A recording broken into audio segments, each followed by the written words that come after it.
Hi, welcome to another episode of On the Fence with Vicky and Erik. And today we're going to be checking out the video game Granblue Fantasies Dark Angel Olivia, and this statue is made by Kotobukiya, or Kotobukaya. I think it's Kotobukiya. I'm going to be saying Kotobukiya.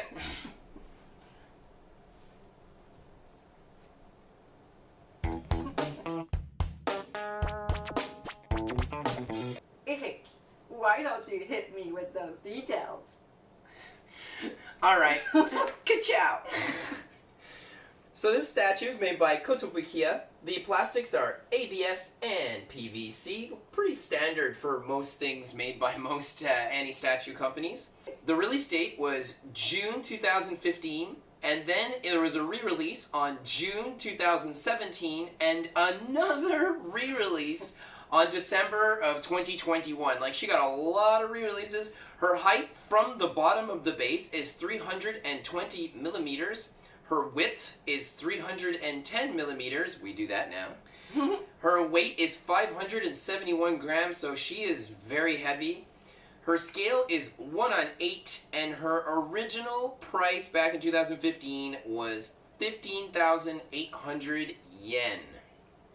So before we get too much on this, I started talking about the width because I feel like it's important in future statues too, because, you know, a lot of us, it's not always about the money, it's about the space. We live in small apartments, or we only have so many details, and even for the height, you know, like rather than measuring from the figure to the top, we like to go from the base because it's the same thing. Like, how often are you going to take the figure off? Which I recommend not doing for this one before we get in. Don't take the figure off the base. You're looking at maybe crying about it. It could break. Anyway, all those details aside, let's get into it. As always, start off, Vicky. Get in there. Okay, so I'm gonna start with the top. She has two beautiful horns that look like they have tribal markings on them. There's a lot of different colors, details. There's brown, there's like kind of a copper, little line metallic impression on it.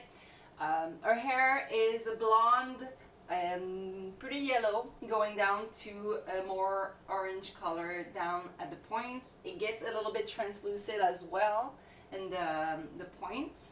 She has a little headpiece with small little painted details on them, pretty nice touch. Her eyes are red. Her face is really cute and delicate. She has a little smile that's pretty adorable. Yeah. Well, I like to say that for the hair, I love it. There's a lot of anime statues, especially Kotobukiya ones in particular, when they do blonde, they don't go anime yellow. They'll go like human blonde, and it always, especially with time, the colors fade a little, and it always looks like, doesn't look very nice. In your taste. In my taste, but I have like a couple of other Marvel Kotobukiyas and even DC ones with blonde hair, and I don't find it looks as pretty or as anime, let's say, as this, because this kind of feels like it comes right out of the cartoon or right out of the an illustration, which I think is really nice. Whereas the other ones, they'll have their illustration reference, but it doesn't look like the same yellow, you know, and again, with time, the yellow fades a bit, so it looks less and less, whereas this one's really beautiful. We have to say she has a small little imperfection on her headpiece. We're going to show in the picture, but because it's in the back, we don't get to see it too often, so it's not something that's really bothering us. We're gonna go down to her costume. She has, like, first I have to say there's a lot going on in that statue, a lot of details, movement, paint jobs, shading, different finish, metallic, matte, even pearl on the white piece of the suit. It's nice to see all that amalgam. I don't know how to say it in English. Of textures. I really, really like that. Amalgam is the same word in English. It's all good. Oh, perfect. Nice. I think the word to describe everything you just said is ambitious. At a price point of 15,000 yen, it's ambitious as one could possibly be for a statue of this magnitude. This is huge. There's so much going on, like you said. It's got so much that obviously at that price they need to cut corners. And from a distance, you don't see that. Up close, you do. So it's obviously not everybody looks at their statues with a microscope. And set up in your displays, you're not going to notice most of them, and it's still a very, very beautiful statue. Yeah, she has a lot of details, like I said. I like how she has a little piece that come out of her costume, tiny little delicate little pieces that are floating kind of in the wind. She has that belt, the jewelry belt, that's actually disconnected from the statue and makes it like it's floating. So nice detail on the lace. And on our boot piece, you see little holes too, little details on the delicate details on the top piece. I really appreciate. It looks beautiful. Even their knee pads are really great. So her swords look really, really badass. Oh, can I say that? Yes, I'm gonna say that. So they're really cool. I like how they're different. They're not just the same mold twice. They're completely different types of swords. The blades look gorgeous. Kind of a couple of paint imperfections here and there on it, but again, like I said, that's the cut and costs. And a lot of times with kotobukiya statues, like kotobukiya is an amazing company, but you know, like I'd say that their statues kind of gravitate from middle high end to middle low end a lot of the time. So, I mean, it's not altar. But the quality for the price is pretty amazing. Yeah, big time. Regardless of that, swords look really great. All the details and everything put into each one is phenomenal. I love the base. Yeah, let's talk about the base. Yeah, I think the base is really cool. It's very thick at the bottom, which I like because it makes it very solid. Speaking of solid, she is wobbly. Some of you out there might be like, oh my god, that's going to lean, that's going to crack, that's going to snap off. So as long as when you're carrying her around, you're being very careful, you're not going to have those problems. I've actually had this for a couple years now.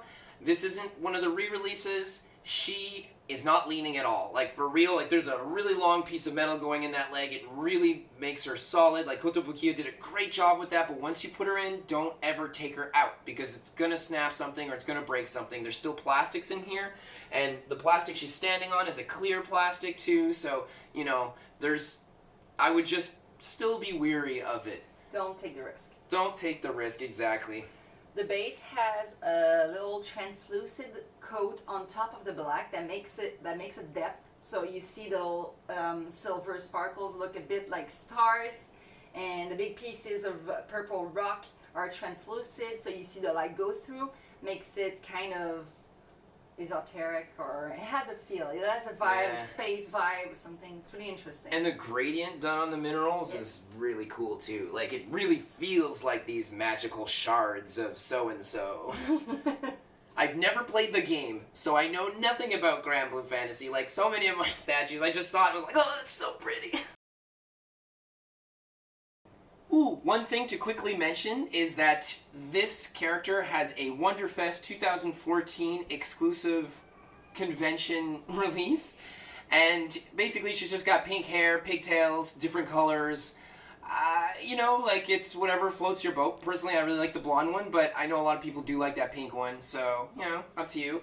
And also to mention, she does have a sister statue, and her sister statue is epic, but we'll do more on that another day. She has a bunch of tattoos on her too, which are pretty cool. Like on her shoulders and things like that. I think that's pretty. Okay, let's attack the wings. Ooh, yeah, really nice gradient on them. They're clear plastic as well, which is really cool. There's layering. You see the layering of feathers that makes it, and the texture on the feather that makes a good look. Very well done. Mm-hmm. There's a lot of little cracks, nooks, and crannies, so be sure to dust her often. Final thoughts.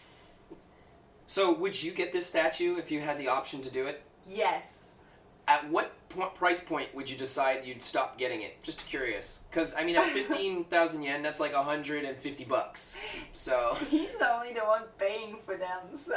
Yeah, I know. I've never asked her about it, so I'm getting in there. So let's say you have all the money in the world and money's no object, but at what point are you like, you know what? Well, my money is Canadian, so I can only relate to, like, Canadian pricing. I would, like, because it's so big, it has so much details, and I think it's beautiful and really well done. I actually love the whole look of this statue. I would go to 50. $250? Yeah. $250 actually sounds like a reasonable price of how much something like this would be valued at in today's market. For real, compared to other statues of like similar sizing, that is a pretty good assessment you just whipped out right there. She's amazing. I definitely think she's worth the price, $250 and under. She's very solid, very well done, and well done, kotobukiya. As usual, you can like and subscribe or give us any comments on the video that you just watched today. Oh yeah, super appreciate it. Especially that like and subscribe. So take care everybody, and we'll see you next time. Viky. Bye.